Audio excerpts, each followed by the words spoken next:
Hi, welcome to today's Facebook Live training. I'm Megan of craftingcreative.com, and today I want to walk you through how exactly I go about designing a web page. My process first begins by getting clear on the goals that the business or brand has for their website or their web page design. We need to clarify what it is that they want to happen when people go to that page. Then I go about doing some undercover audience research to really get to know who their customer is, their struggles, their desires, and getting clear on how that connects with what the client offers. So then after I do the goals and the undercover research, the next step is actually to do a little bit of competitive analysis. So I'll take a look at other people within their niche or market, and then we can think about how they can position themselves differently. So then the fourth step in the foundation is to craft that value proposition or USP or positioning statement, right? It's that like one-liner statement that lets people know what you do, who you serve, and how you are different. After I've done that foundational work and the research, I like to go in and create a mood board. And this is something that both visually and verbally expresses the vibe or tone that you're trying to achieve with your brand. And if you are interested in how I put together a mood board, you can refer back to the previous live training that I did where I walk you through how you might set that up. With the foundation in place and then you've done the mood board, the next step actually is to write your copy. It's very important to note that you do not want to start designing before you've written your copy. Now, the reason I can't design a website before I've seen the words that will be on the page, it's pretty simple. It's because I don't know how to lay out the page.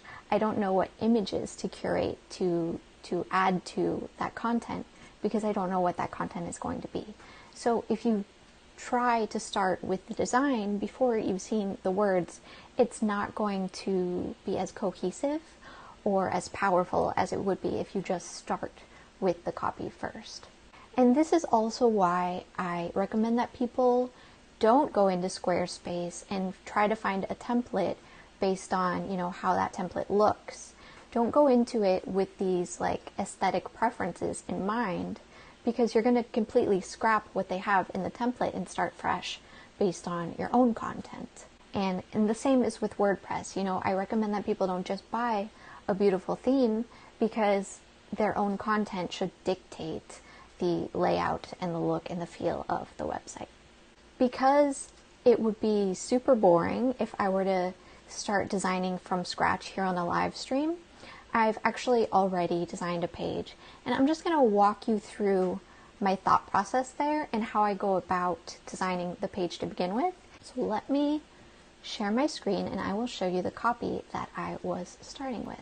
This is for a side project that I'm doing called AltWell, which is about alternative wellness. And this is for the home page. So let me just scroll down to the About page, because that's what I want to focus on today for the design. So what I do with my clients is I actually provide them with a copy template that tells them what they should be saying where. And I actually did not follow my own advice on this one, and I just started writing off the cuff. So that's why, as you can see, I ended up with a shit ton of copy for this page. And what I soon realized when I started designing it was that I actually had a mixture here of an About page and a Sales page. So I ended up having to break it into two pages, the About page and the Work With Me page separately. But I did just start here with just writing out everything that I wanted to say, because when you're creating a page, you need to think about when someone lands on it, what do you want that person to know? And then you can also think about how do you want them to feel, but I'm not super big into the feelings. So I think about what do I want them to know? And then based on that, what do I want them to do? What is that next action that I want them to take? Once you're done with that, then you would go into your design app. I'm using one called Sketch, which is by far like the best digital design app I've ever used. So much better than Adobe. Very intuitive. What you want to do is say, like, what do you want them to know about you or your brand or your business from this page. So for this about page, I want them to know, who is this for? Who is this website for? What is my philosophy when it comes to wellness? What does it mean to be alternative wellness? I want them to know my journey and my background. And then I want them to know the next steps or actions that they can take. So from there, what do I want them to do after they're on this page, after they've skimmed through it? I want them to either sign up for my email list, which is actually like my number one priority, and the number two thing would be to schedule a free call, or I could have a third year visit my Work With Me page. Now that I know what I want them to know and do, and I've already established, like I said before in that foundational steps, I've established the visual and verbal vibe of my brand by creating that mood board, which again, if you go back to the previous lesson, that's when I created the mood board for this brand. All that I needed to do was take my copy. This is literally what I do. I take the copy and I paste it in to this sketch template. So none of the images are there to begin with, right? It's just words. Something like this. I know that I have my heading 1, and then I'll have my subhead, and then I'm going to have my heading 2 and some text underneath it. So because I'm just laying it out the same way that I formatted it already in that Google Doc, and then I'm leaving space for an image. So what I had before here, it was just like a dark gray box. It's like, I know I want to have an image here. I'm not sure exactly what image, but I just have a placeholder there. So it's super easy and quick to just lay it out in this way by just pasting in your text, formatting it as per the Google Doc. So you have your heading 1, your heading 2, etc. And then putting in placeholders where you know you're going to want to break up that text with an image. And you can see it's very, very simple because this site is about, alternative, unconventional ways to approach wellness. I want it to be very titrated, to the point, simple and easy to understand. So I want the design to also reflect that simplicity. And I make sure that I have my one primary call to action as the most prominent here. The reason that I have this set up this way with the image and the text on the left is because when you're designing a page, you would either want it to move in like a Z pattern or in an F pattern for people in the Western world, I guess, that read left to right. So that's why I have my text over here on the left and the image on the right. I could have also done like a full width background image and then put this in the center. That's fine too. But I like this sort of off-center, like asymmetrical thing because it's more like alternative, unconventional. Again, that theme is something that I'm trying to bring throughout the design. And then I just wanted to also include points that I wanted to call out to emphasize, because you have to assume that people are going to skim this page. They're not going to read it all the way through, no matter how much work you put in, no matter how beautiful the copy is. So anything that's important or like a key concept, that might be something that you want to call out in something like a pull quote. So that's what I designed here, so that if someone were skimming the page, just reading the headings, then they could still understand what's going on. They would know enough to know if they wanted to continue or read more. Another thing is that it's good to have at least one photo of yourself on a page so that people, you don't know where they're going to come into your website from. Like, you can't guarantee that they're going to come directly to your homepage or directly to your about page. So if you have one photo of yourself on each page and a little brief reminder of like, hey, this is who I am, then regardless of the page that they land on when they first enter your world, they'll connect to you as a real person and they'll be like, oh, okay, that girl's Megan. I get it. And it doesn't have to feel like, oh, I'm plastering myself all over my website. Just like one professional quality small photo on each page with like a little brief, in case you forgot, this is who I am. And you can also do like social proof testimonials, a row of logos of places you've been featured in. These are other great trust factors to put on a page. But since this is new, I haven't been published anywhere for this brand, and I don't really have any testimonials. I just went super simple with it.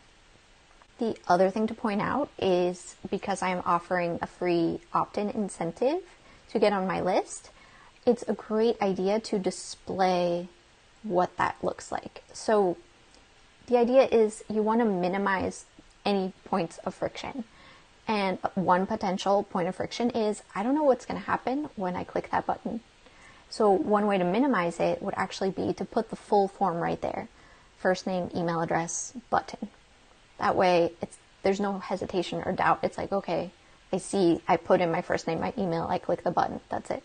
And I actually did end up doing that when I built the page out. The other thing is, what is this Everyday Essentials guide? Like, what exactly is that? What does it look like? I'm not really sure. That can potentially be another point of friction.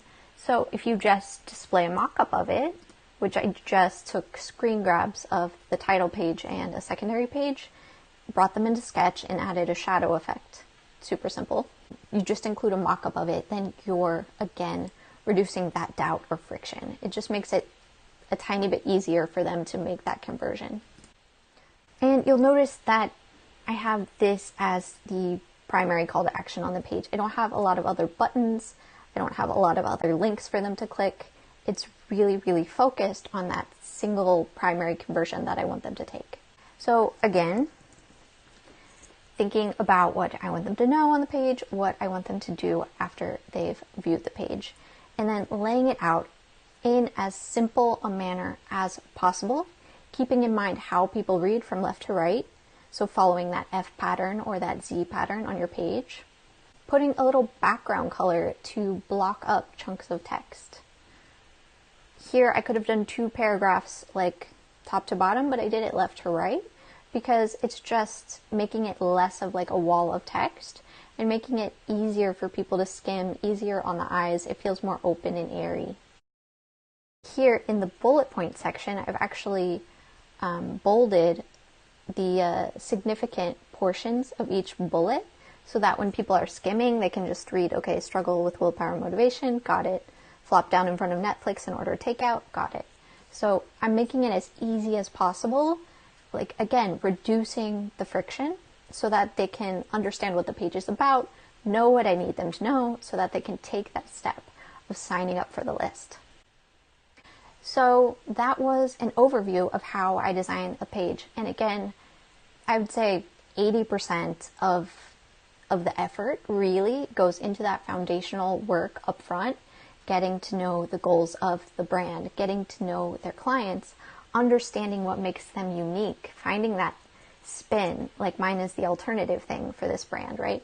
So finding that thread that you want to put through the copy and through the imagery and through the layout, and then everything else is a lot easier from there. Really, once you've written the words, the design is like 60% done because it's mostly about the words, and then just making it as frictionless as possible so that people are able to easily convert. All right, so yeah, that was for an about page, but the same principle applies for any page. And if you have any questions, leave them in the comments below and I will go through and answer all of them. And if you got value from this, if you think that it might be useful for other people that you know, feel free to share this video too. Thank you again, and I will see you sometime next month.